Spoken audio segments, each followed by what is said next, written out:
Hello everyone, this is Vin B, and in this video I'm going to help you decide whether or not the Field of Screams Christmas event is worth going to this year.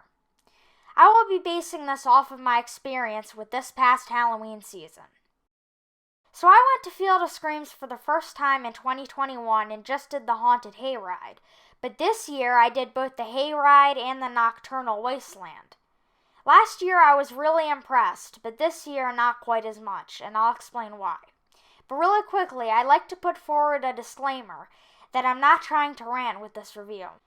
I'm just giving constructive feedback to Field of Screams, and informing people about the quality so that it's easier for them to make a decision on whether or not to go to the Christmas event, based off of my experience with the main event. So, first of all, it was super busy because of the different time of year. In 2021, I went at the end of September. This past season, I went on October 9th, when it was closer to Halloween. As a result of that, there were very long waits, an hour and a half for Nocturnal Wasteland. The crowd wasn't very good either. Most of them were in their early 20s and drunk. One of the scare actors even chased this one group out of Nocturnal Wasteland. This was a major part of my experience, and I can't blame Field of Screams for these kinds of issues. Next, there were hardly any scare actors in Nocturnal Wasteland. There were more in a POV of it that was uploaded just a few days before I went. And with the Haunted Hayride, there was only one actor in the mutant testing facility section.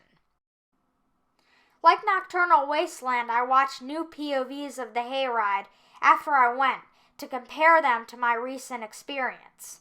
I think I watched about a couple of them, and I'm pretty sure in both POVs there is a scare actor in that section of the ride who breaks out of a jail cell, but that wasn't there when I went most recently. They also packed the hayride wagon full so no scare actors could jump on. I was at the very end of the wagon close to the tractor pulling it, so no scare actors even came close to me, which was unfortunate. And with those POVs I watched, it was the same case. The hayride wagon being full might have also been because it was busier that time of year, so they had to put more people in the wagons. The other thing is that lots of effects weren't on or weren't working with the hayride. For example, with the toxic waste dump area, I'm pretty sure the wagon should have stopped there for a bit. And at least one of the POVs I watched, it also didn't. With the clown room, when I went there for the first time, there was a special effect where the ceiling falls, but that didn't happen, and it wasn't in these POVs. There's also a medieval area with a special effect that looks like someone's head gets cut off with a guillotine. There was no one at the guillotine when I went last, but the first time I went, and in those POVs there was. So in my case then, it might have been a fluke.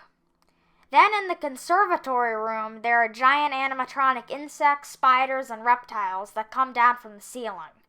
When I went last, the doors didn't close, and I don't think the animatronics came down from the ceiling as far as they did when I went there first.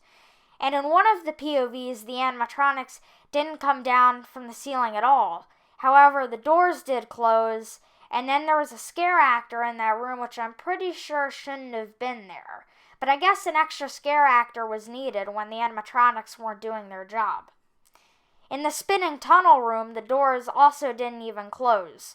And that was even worse because it kind of took away from the illusion of spinning that room was supposed to give. In at least one of the POVs I saw, the doors didn't close there either.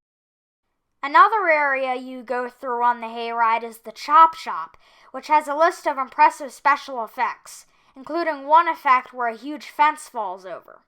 On the bright side, the fence did fall down like it was supposed to, but it didn't fall the first time I was there.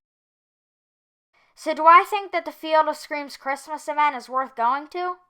Honestly, yes, because not only will the Christmas event be unique, I think that the day I went to the main event was a fluke. Between the busy time it was, the crowd, the fact that I had already been there before, and because the experience wasn't as special as the very first time, and also because in the POVs I watched, more effects were working. As I said, I watched them after I went there, and they were from around that same time. So, thank you for watching. I hope you found my review both informative and entertaining. This is Vin B. Please leave a like, subscribe. It would mean a whole lot to me. And bye.